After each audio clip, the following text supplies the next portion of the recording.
দেখুন, প্রথমে এই একরত্তি বাচ্চা মেয়েটিকে যেভাবে নৃশংসভাবে শারীরিক নির্যাতন করে নৃশংস অমানবিক খুন করা হয়েছে, একটা ৩৫ বছরের অবিবাহিত যুবক ছেলেকে হাত পা বেঁধে নৃশংসভাবে পিটিয়ে। দর্শক, আজকের ভিডিওতে মাননীয় মুখ্যমন্ত্রী শুভেন্দু অধিকারী বারাইপুরে গিয়ে সাংবাদিকদের মুখোমুখি হয়ে কি বললেন, চলুন আপনাদেরকে আমি ভিডিও দেখাচ্ছি।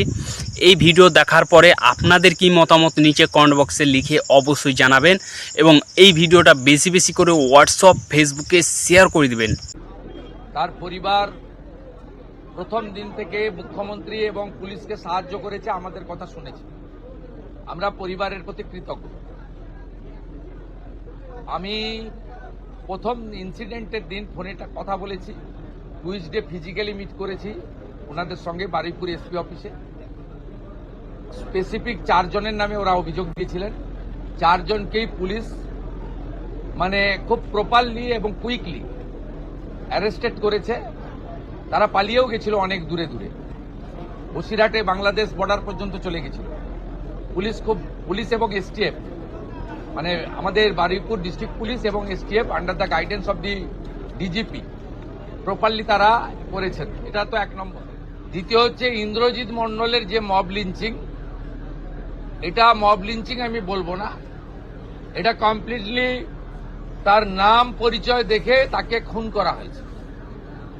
এর পিছনে ভোটে রিজেক্টেড যারা হয়েছেন তাদের বড় উস্কানি রয়েছে।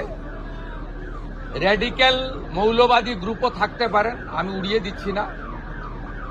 তাতে যতগুলো ছবি দেখা গেছে প্রত্যেককে পুলিশ অ্যারেস্ট করেছে, thanks to West Bengal police.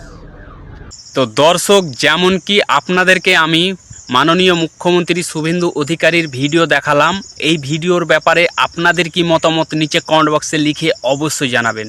তো দর্শক, আই হোপ আপনাদের ভিডিও পছন্দ হয়েছে। যদি পছন্দ হয়ে থাকে তাহলে একটা লাইক করে দিবেন, এই ভিডিওটা বেশি বেশি করে হোয়াটসঅ্যাপ ফেসবুকে শেয়ার করে দিবেন।